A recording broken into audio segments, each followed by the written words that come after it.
안녕하세요. 반갑습니다. 하나님의 크고 귀하신 사랑과 은혜가 함께하는 수요일이 되시기를 간절히 바라고 기도합니다. 먼저 찬양을 드리겠습니다. 찬송가 321장인데요.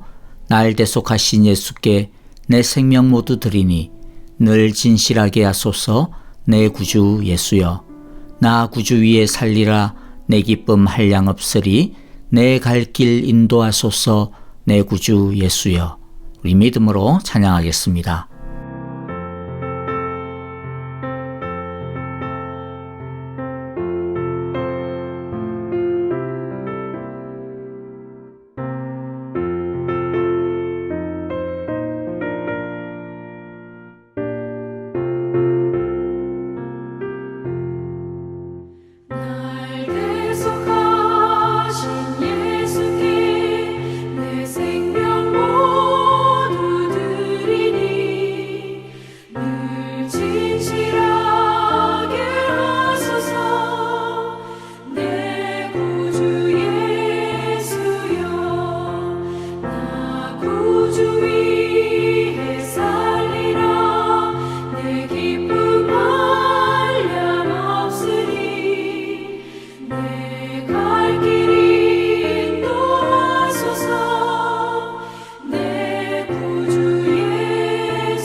십자가에 달리사 날 자유하게 했으니 내 몸과 마음을 주 위에 다 쓰게 하소서. 나 구주 위에 살리라 내 기쁨 한량 없으리 내 갈 길 인도하소서 내 구주 예수여.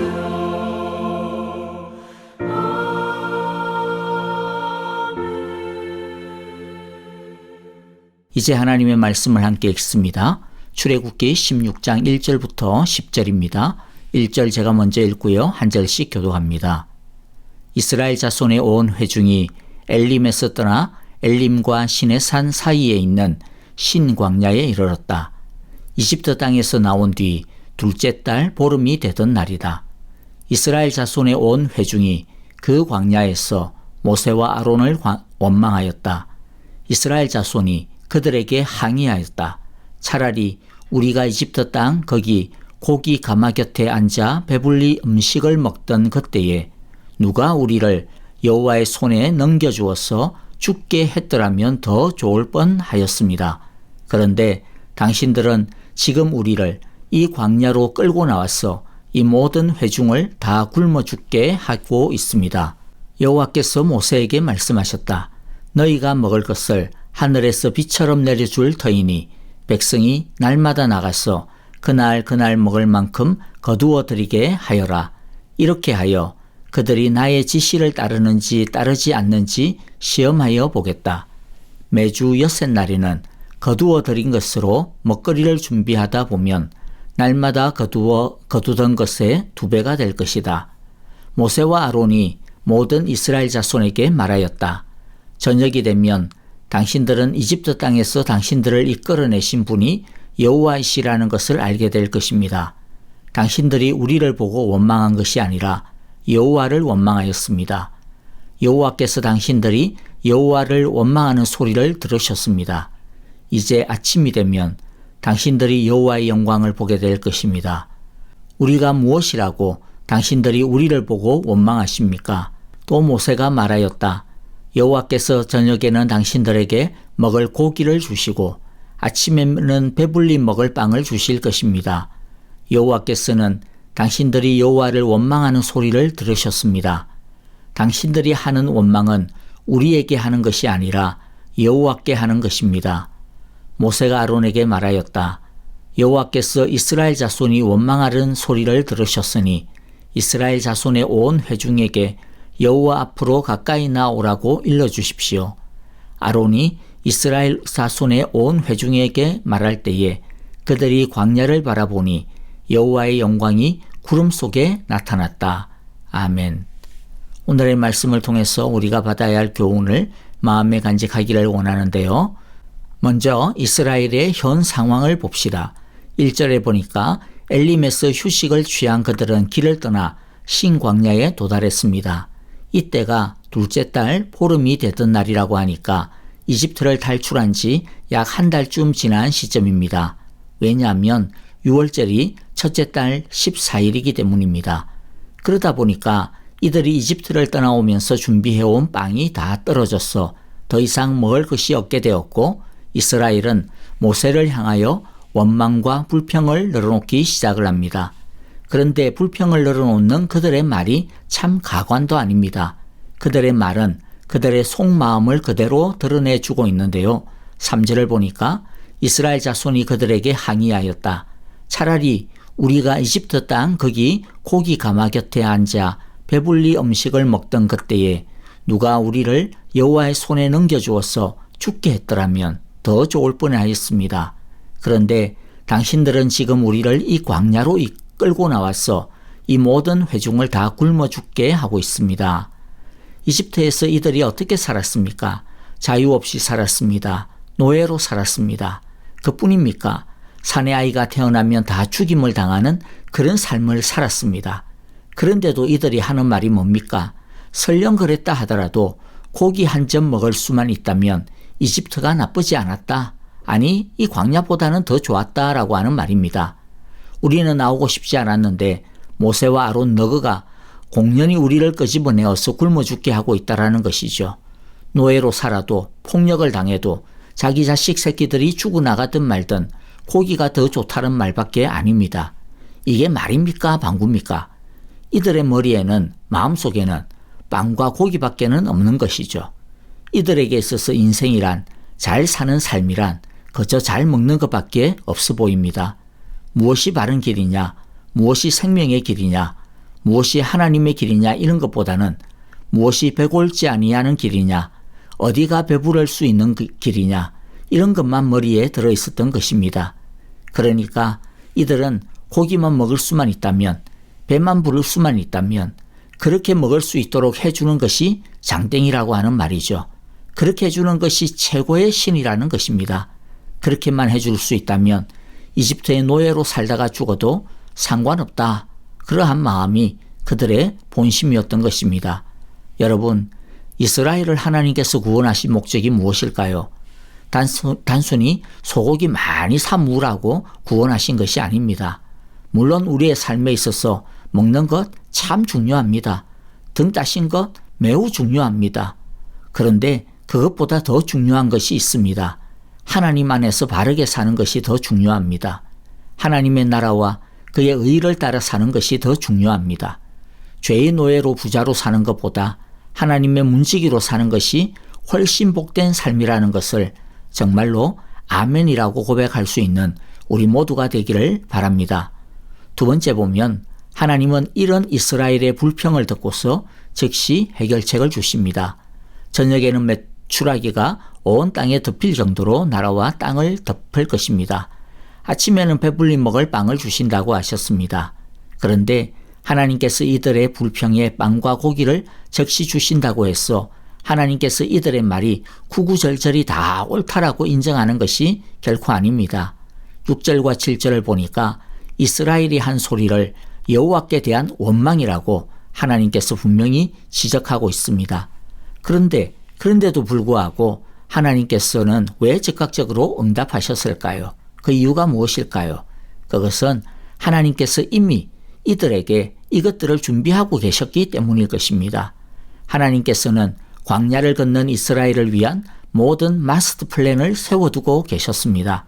언제 물이 필요하고 언제 빵이 필요하고 언제 고기가 필요하고 어떻게 옷과 신발을 공급하실 것인지 하나님의 머릿속에는 이미 계획이 다 있으신 것이었습니다. 하지만 이스라엘은 그것을 알지도 못하고 믿지도 못하였기에 하나님께 믿음으로 기도하기보다는 말도 안 되는 소리로 원망하고 불평하였던 것입니다. 하나님께서 응답은 하셨지만 그러나 이스라엘의 불신앙에 마음 아파하시면서 응답하셨을 것입니다.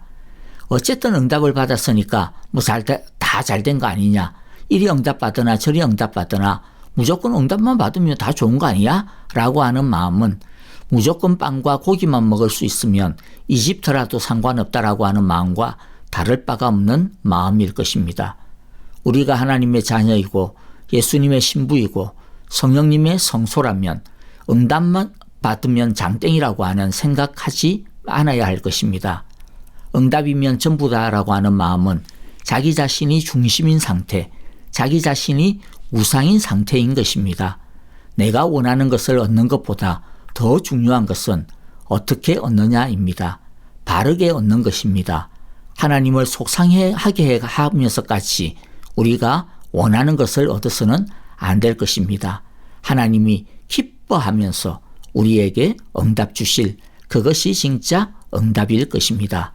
셋째, 하나님은 백성의 요구대로 먹을 것을 주시지만 다시 그들이 하나님의 명령에 따라 사는지 아닌지 시험하십니다. 명령의 내용은 하나님이 주시는 양식을 매일 필요한 양만큼 거두고 여섯째 날에는 2배로 거두어 안식일까지 먹는 것입니다. 하나님은 이스라엘에게 먹을 것을 하늘에서 비처럼 내려줄 것이라고 하셨습니다. 하나님은 우리에게 공급하시는 하나님입니다. 그러나 그 공급하시는 것을 우리 욕심대로 가져서는 안 됩니다. 욕심대로 가지면 주시는 하나님을 잊어버립니다. 하나님이 아니라 먹을 것이 우상이 되어버리고 맙니다. 우리는 먹을 것도 하나님의 말씀을 따라 거둬야 합니다. 하나님은 아주 작은 것에서부터 우리가 이렇게 훈련되기를 원하시는 것입니다. 말씀을 따라 살아가는 하나님의 백성이 되기를 원하고 있습니다. 그것을 훈련하라고 하시는 것입니다. 여러분, 하나님이 원하시는 것은 하나님의 말씀이 삶의 원리가 되고 능력이 되는 것입니다. 하나님의 은혜에 기대어 하나님이 허락하시는 만큼 사는 것, 하나님의 말씀대로 사는 것이 하나님께서 테스트를 통하여 우리가 갖추기를 원하시는 구원 이후의 삶입니다. 사람이 떡으로만 살 것이 아니요 하나님의 입으로부터 나오는 모든 말씀으로 살 것이다 라고 하는 예수님의 말씀처럼 떡이 아니라 말씀으로 살 때 우리도 예수님처럼 이 세상이라고 하는 마귀를 이길 것입니다. 아멘. 이제 헌신의 찬양과 더불어 오늘의 말씀을 마음에 새기면서 헌신의 기도와 중보의 기도를 드리도록 합시다. 감사할 것은 감사하고 회개할 것은 회개하며 헌신하고 결단할 것은 헌신하고 결단하는 기도를 드립시다. 형제자매들을 위하여 중보 기도하실 때 아프신 분들을 위하여 중보 기도해 주십시오. 항암치료, 키모치료 받고 계시는 박정은 집사님, 4번의 이 치료를 통하여서 깨끗하게 치유함 받게 하소서라고 간절히 기도해 주시고요. 오랫동안 병상 중에 있는 박윤경 전도사님을 위하여 기도해 주시기를 바랍니다. 세임 주시고 우리 주님께서 그 종을 긍휼히 여기시사 고쳐주소서라고 기도해 주시고요.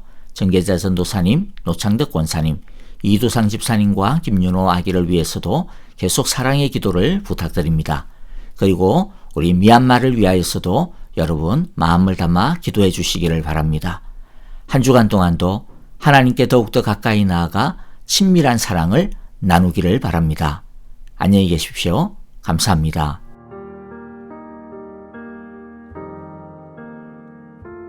날마다 숨 쉬는 순간마다 내 앞에 어려운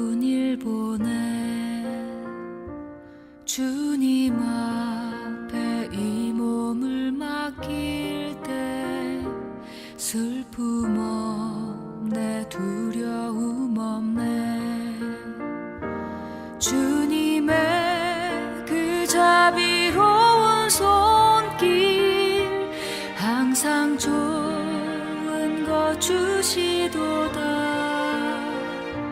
사랑스레 아픔과 기쁨을 수고와 평화와 안식을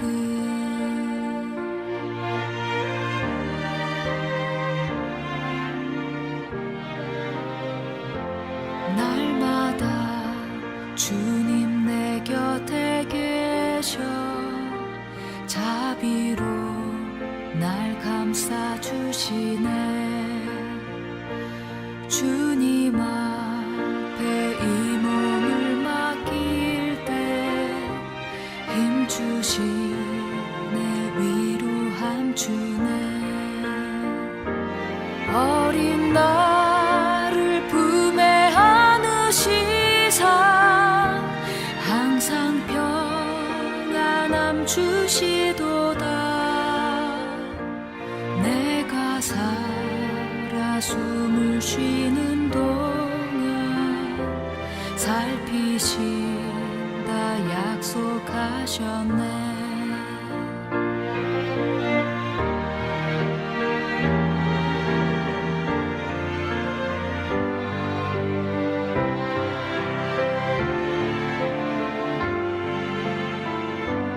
인생의 어려운 순간마다 주의 약속 생각해보네